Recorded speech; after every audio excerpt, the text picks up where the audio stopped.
Hello student, welcome to my YouTube channel Rohit academy. Student, आज हम इस वीडियो में आप लोगों को बताएंगे क्लास 9th का सब्जेक्ट आप लोग का है साइंस, यानी कि कक्षा 9 का विषय आप लोग का है विज्ञान है। वार्षिक परीक्षा का आप लोग का 2025 का बिल्कुल न्यू पेपर, वायरल पेपर आप लोग के सामने लेकर के आया हूँ। पेपर का जो कोड है यानी कि आप जो ना आप लोग का पेपर का पैटर्न है या GM02 भी है और NM01 भी है। ठीक है, इसका जो पूर्णांक दिया गया 70 में 70 नंबर। इस वीडियो में कंप्लीट आप लोग निचोड़ तरीके से बताएंगे एक एक क्वेश्चन का आंसर। और आप लोग को जानकारी के लिए बता दूं, सभी के ईयरली एग्जामिनेशन में सभी डिस्ट्रिक्ट में यहीं से क्वेश्चन पूछा जाएगा। ठीक है, आप लोगों का बहुत ही कमेंट था, बहुत ही आप लोगों का डिमांड था कि सर ये GM02 का यानी M01 का वो साइंस का पेपर लाइए। उसी के डिमांड पर ये पेपर का वीडियो बनाया जा रहा है। आप लोग इसको वीडियो को अंत तक जरूर देखिएगा। और आप लोग वीडियो को शेयर नहीं करते तो इस वीडियो को सभी स्टूडेंट के पास जरूर शेयर कर दीजिएगा। ठीक है, देखिए यहाँ पर चलिए बिना देरी को अपने क्वेश्चन पर आते हैं। खंड आ यहाँ से हमारा स्टार्ट होता है, जिसमें से बहुविकल्पीय प्रश्न दिया गया, उसमें उपखंड का दिया गया है, जिसमें पहला क्वेश्चन पूछा गया कार का मात्रा क्या होता है, यानी कि हमें यह बताना है कार का मात्रा क्या होता है। तो कार का मात्रा बाबू जूल होता है, जो कि हमारा कौन सा राइट आंसर हो जाएगा, ये पहला वाला ऑप्शन इसका राइट हो जाएगा। ठीक है, फिर अगला क्वेश्चन दिया गया किसी पिंड की गतिज ऊर्जा होती है, यानी कि क्या होती है, हमें यह बताना है। तो हाफ mv² होती है, यानी कि हमारा क्या हो जाएगा, डी वाला ऑप्शन इसका राइट हो जाएगा। फिर अगला क्वेश्चन दिया गया ध्वनि की चाल अधिक होती है, यानी कि ध्वनि की चाल अधिक किसमें होती है, हमें यह बताना है। ठीक है, तो ध्वनि की चाल अधिक किसमें होगी बाबू, ये देखो इसका जो राइट आंसर हो जाएगा बाबू, ध्वनि की चाल जो अधिक होती है किस में होती है, इसका जो सही आंसर हो जाएगा तीसरा का ठोस में होती है, जो कि बी वाला ऑप्शन हमारा इसका सही है। फिर अगला क्वेश्चन दिया गया हर्ट्ज मात्रक है, यानी कि हर्ट्ज किसका मात्रक होता है, हमें यह बताना है। तो देखो इसका जो सही आंसर हो जाएगा हर्ट्ज किसका मात्रक होता है, तो इसका राइट आंसर आवृत्ति का होता है, जो कि बी वाला ऑप्शन हमारा सही हो जाएगा। फिर अगला क्वेश्चन दिया गया एक मनुष्य की पृथ्वी पर भार कितना है, 60 न्यूटन है, तो चंद्रमा पर इसका भार कितना हो जाएगा, तो बाबू कितना हो जाएगा,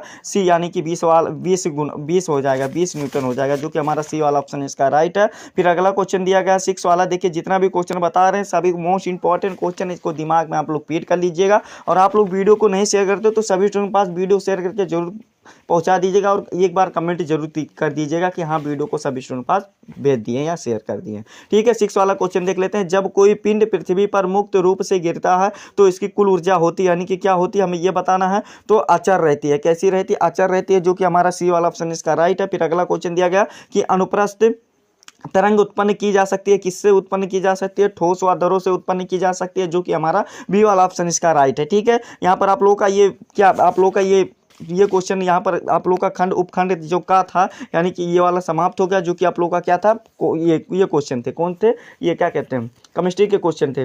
यानी कि इधर जो आप लोग का क्वेश्चन था ये फिजिक्स के क्वेश्चन थे। ठीक है, और इधर केमिस्ट्री का क्वेश्चन आता है। देखिए क्या है, उपखंड खा यहाँ से हमारा स्टार्ट होता है, जिसमें से 8वां क्वेश्चन दिया गया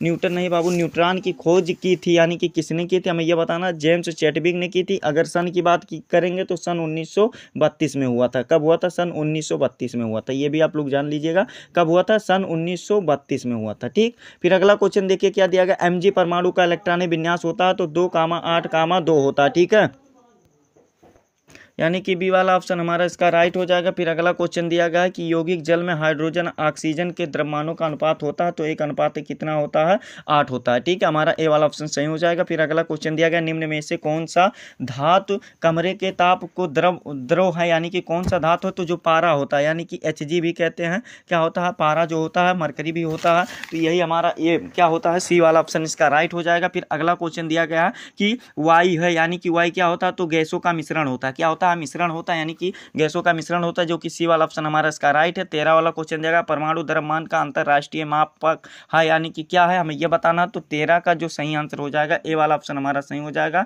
सी 12 हो जाएगा। ठीक है, हमारा ए वाला ऑप्शन राइट हो जाएगा। इस प्रकार से ये वाला भी इंड हो गया। उपखंड खा वाला, उपखंड का यहाँ से हमारा स्टार्ट होता है, जिसमें से 14 वाला क्वेश्चन दिया गया है रबी की फसल है, यानी कि रबी की फसल क्या है, तो मटर जो है, मटर और चना जो होता है ये रबी की फसल होते हैं। ठीक है, तो हमारा ऑप्शन में मटर दिया गया, यही हमारा सी वाला ऑप्शन राइट हो जाएगा। फिर अगला क्वेश्चन दिया गया है क्या, देखिए कि निम्न में से किस पौधे से तेल प्राप्त किया जाता है, तो सूरजमुखी के पौधों से भी, सरसों के पौधों से भी और तिल से भी प्राप्त किया जाता है, यानी कि इसका जो राइट आंसर हो जाएगा ये सभी हो जाएंगे, डी वाला ऑप्शन इसका सही हो जाएगा। फिर अगला क्वेश्चन दिया गया अन्न भंडार के नियंत्रण को रोकथाम के लिए कौन सा उपाय किया जाता है, तो देखो इसका डी वाला ऑप्शन राइट हो जाएगा, उत्पादन की अच्छी तरह सुखाना भी होता है, धूमुल भी होता है, भंडार कक्ष की भली भांत स्वच्छता भी होता है। यानी कि इसका राइट आंसर क्या हो जाएगा, डी वाला ऑप्शन सही हो जाएगा। ठीक है, फिर अगला क्वेश्चन दिया गया एटीपी का निर्माण कहाँ होता है, हमें यह बताना। तो एटीपी का जो निर्माण होता है माइटोकॉन्ड्रिया में होता है। एटीपी का फुल फॉर्म क्या होता है, एडेनोसिन ट्राइफॉस्फेट होता है, ये भी दिमाग में बैठा लीजिएगा। फिर अगला क्वेश्चन दिया गया है कि सामान्य मनुष्य में गुणसूत्रों की संख्या होती है, यानी कि गुणसूत्रों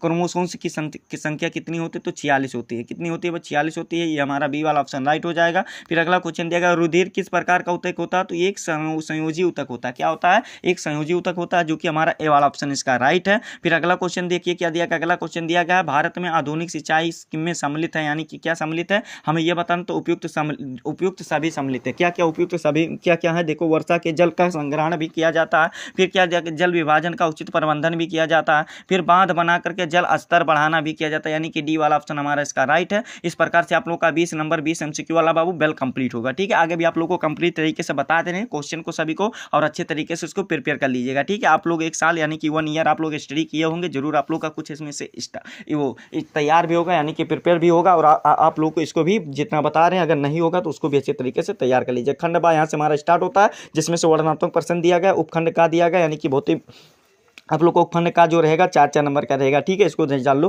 देखो लघुत्तरीय क्वेश्चन आप लोग का 4-4 नंबर का रहेगा। पहला क्वेश्चन इसमें पूछा गया अनुप्रस्थ तरंग या तथा अनुदैर्ध्य तरंगों का उदाहरण सही समझाइए, यानी कि ये दोनों क्या होता है, इसको उदाहरण एग्जाम्पल सहित समझाना। 4 नंबर का क्वेश्चन, इसको भी अच्छे तरीके से आप लोग तैयार कर लीजिएगा। फिर दूसरा क्वेश्चन दिया गया निम्न पर टिप्पणी लिखो, यानी कि निम्न पर टिप्पणी लिख करके बताना है। 4 नंबर का क्वेश्चन है। फिर अगला क्वेश्चन दिया गया संक्रमण रोग तथा एडीज, यानी कि आप लोग को चाहे संक्रमण रोग पर भी लिखना है, और ये क्या एड्स, यानी कि एड्स जो होता है, यानी कि HIV इसका संक्रमण होता है, HIV एड्स, इस पर दोनों पर लिखना है। इस पर आप लोग को टिप्पणी यानी कि इसके बारे में बता देना। ठीक है, 2-2 नंबर का क्वेश्चन है, तो दोनों को तैयार कर लेना अच्छा तरीके से। देखो क्वेश्चन को बताना हमारा काम है बाबू, तैयार करना आप लोग का है।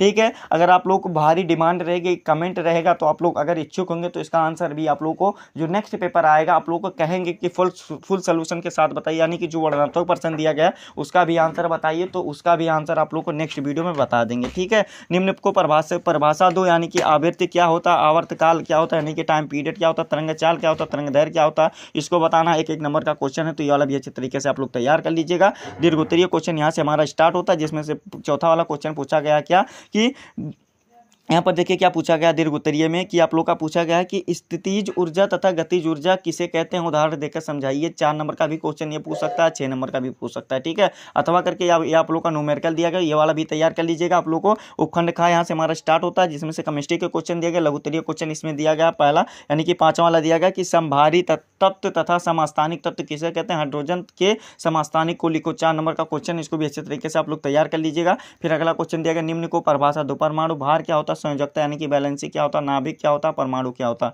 4 नंबर का क्वेश्चन है, इसको भी अच्छे तरीके से आप लोग तैयार कर लीजिएगा। फिर अगला क्वेश्चन दीर्घ उत्तरीय, यहाँ से क्वेश्चन हमारा स्टार्ट होता है, जिसमें से 7वां क्वेश्चन पूछा गया यौगिक तथा मिश्रण में अंतर लिखो, यानी कि यौगिक और मिश्रण क्या होता है, इसमें अंतर बताना है कि ठीक है, यानी कि कंपाउंड और मिक्सचर क्या होता है। तो इसको आप लोग को अच्छे तरीके से तैयार कर लेना बाबू। जितना भी क्वेश्चन बता रहे हैं सभी को अच्छे तरीके से जरूर प्रिपेयर कर लीजिएगा। और ये बार बार इसलिए बता रहे हैं आप लोग को कि अगर आप लोग को डिमांड रहेगा कि वर्णनात्मक प्रश्न का भी आंसर बताइए, तो आप लोग को नेक्स्ट वीडियो का जो पेपर आएगा उसमें सभी क्वेश्चन का आंसर बताया जाएगा। ठीक है, इसमें अथवा करके भी दिया गया समांगी मिश्रण तथा विषमांगी मिश्रण में अंतर को 6 नंबर का क्वेश्चन है, तो इसको भी अच्छे तरीके से आप लोग तैयार कर लीजिएगा। उपखंड का यहाँ से हमारा स्टार्ट होता है, जिसमें से लघुत्तरीय क्वेश्चन देखिए क्या दिया गया कि कशेरुकी और अकशेरुकी जंतुओं में अंतर लिखो। 4 नंबर का क्वेश्चन है, तो इसको भी अच्छे तरीके से तैयार कर लीजिएगा। निम्न पर टिप्पणी लिखो, यानी कि निम्न पर टिप्पणी लिखना है। 4 नंबर का ये वाला भी क्वेश्चन है। आवृत बीजी पौधों तथा अनावृत बीजी पौधे क्या होते हैं, इसके बारे में बताना। तो ये वाला भी अच्छे तरीके से बाबू आप लोग को अच्छे तरीके से तैयार कर लेना। ठीक है, फिर अगला क्वेश्चन दिया गया दोनों खंडों को करो, यानी कि का और खा दोनों करना। क्या होता है, देखो जाइलम और फ्लोएम का कार्य क्या होता है। देखो एक जो होता है जाइलम जो होता है जल को संवाहन करता है, यानी कि जल को पहुंचाता है। फ्लोएम जो होता है ये आप लोग को खनिज लवणों को पहुंचाता है। ये आप लोग का हो जाएगा। फिर मानव पेशियों कितने प्रकार के होते हैं, उदाहरण देख के समझाओ। तो इसको भी अच्छे तरीके से आप लोग तैयार कर लीजिएगा। और जो इस क्वेश्चन पेपर का लास्ट क्वेश्चन हमारा पूछा गया दीर्घोत्तरीय क्वेश्चन में आप लोग का 6 नंबर का क्वेश्चन पूछा गया है, 11 वाला क्वेश्चन, कि जंतु कोशिका तथा पादप कोशिका में अंतर लिखो। इसमें अथवा करके भी दिया गया केंद्रक के प्रमुख कार्यों को समझाओ और प्रमुख भागों का सचित्र वर्णन कीजिए। तो ये वाला भी आप लोग अच्छे तरीके से तैयार कर लेना। यही था आप लोग का क्लास 9 का पेपर था, जो कि आप लोग इस वीडियो में कंप्लीट एंड आप लोग को फुल सोल्यूशन के साथ अच्छे तरीके से आप लोग को आसान शब्दों में आसान भाषाओं में समझा दिया, आप लोग को बता दिया। ठीक है, आप लोग को ये हमारा प्यारा सा लवली सा वीडियो कैसा लगा है कमेंट करके जरूर बताइएगा। और हाँ, और हाँ, अगर आप हमारे चैनल पर नए हो तो चैनल को सब्सक्राइब कर लीजिएगा, बेल आइकन को दबा दीजिएगा। और आप लोग वीडियो को शेयर नहीं करते हो ना, तो इस वीडियो को क्लास 9 यानी कि कक्षा 9 के जितने भी स्टूडेंट हैं उनके पास अधिक से अधिक जरूर शेयर करके पहुंचा दीजिएगा। ठीक है, चलिए हम आप लोगों से मिलते हैं नेक्स्ट वीडियो में नेक्स्ट टॉपिक के साथ। तब तक के लिए जय हिंद, जय भारत, वंदे मातरम।